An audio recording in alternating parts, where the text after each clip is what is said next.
माँ दुर्गा की छठी विभूति है माँ कात्यायनी। शास्त्रों के मुताबिक जो भक्त दुर्गा माँ की छठी विभूति कात्यायनी की आराधना करते हैं, माँ की कृपा उन पर सदैव बनी रहती है। शास्त्रों में माता षष्ठी देवी को भगवान ब्रह्मा की मानस पुत्री माना गया है।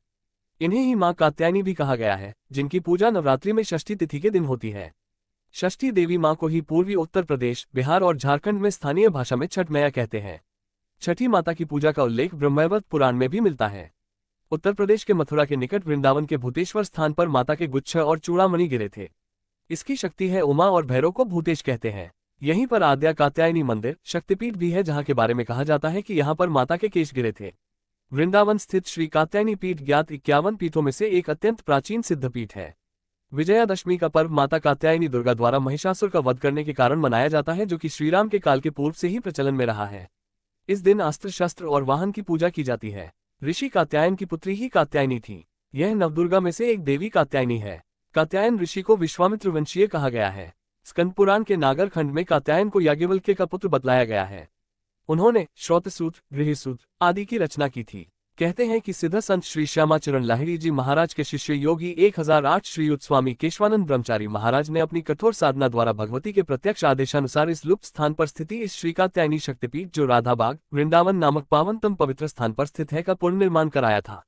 माँ कात्यायनी के मंत्र: कात्यायनी महामाये महायोगिन्यधीश्वरी नंदगोपसुत देवी पति में कुरुते नमः। मंत्र: ओम ह्री नमः चंद्रहासोज्ज्वलकराशायल विवाहना। कात्यायनी शुभ दद्यात देवी दानवघातिनी। मंत्र: ओम देवी कात्यायन्ये नमः। ब्रह्मासुर का पुत्र था महिषासुर, जो अत्यंत शक्तिशाली था। उसने कठिन तप किया था। ब्रह्मा जी ने प्रकट होकर कहा, वत्स, एक मृत्यु को छोड़कर सब कुछ मांगो। महिषासुर ने बहुत सोचा और फिर कहा, ठीक है प्रभु। देवता, असुर और मानव किसी से मेरी मृत्यु न हो। किसी स्त्री के हाथ से मेरी मृत्यु निश्चित करने की कृपा करें। ब्रह्मा जी एवमस्तु कहकर अपने लोक चले गए।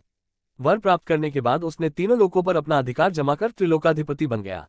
तब भगवान विष्णु ने सभी देवताओं के साथ मिलकर सबकी आदि कारण भगवती महाशक्ति की आराधना की। सभी देवताओं के शरीर से एक दिव्य तेज निकलकर एक परम सुंदरी स्त्री के रूप में प्रकट हुआ। हिमवान ने भगवती की सवारी के लिए सिंह दिया तथा सभी देवताओं ने अपने अपने अस्त्र शस्त्र महामाया की सेवा में प्रस्तुत किए। भगवती ने देवताओं पर प्रसन्न होकर उन्हें शीघ्र ही महिषासुर के भय से मुक्त करने का आश्वासन दिया। भगवती दुर्गा हिमालय पर पहुंची और अट्टहासपूर्वक घोर गर्जना की। महिषासुर के असुरों के साथ उनका भयंकर युद्ध छिड़ गया। एक एक करके महिषासुर के सभी सेनानी मारे गए। फिर विवश होकर महिषासुर को भी देवी के साथ युद्ध करना पड़ा। महिषासुर ने नाना प्रकार के माइक रूप बनाकर देवी को छल से मारने का प्रयास किया, लेकिन अंत में भगवती ने अपने चक्र से महिषासुर का मस्तक काट दिया। कहते हैं कि देवी कात्यायनी को ही सभी देवों ने एक एक हथियार दिया था और उन्हीं दिव्य हथियारों से युक्त होकर देवी ने महिषासुर के साथ युद्ध किया था। वीडियो अच्छी लगी हो तो चैनल को सब्सक्राइब और वीडियो को लाइक जरूर करें।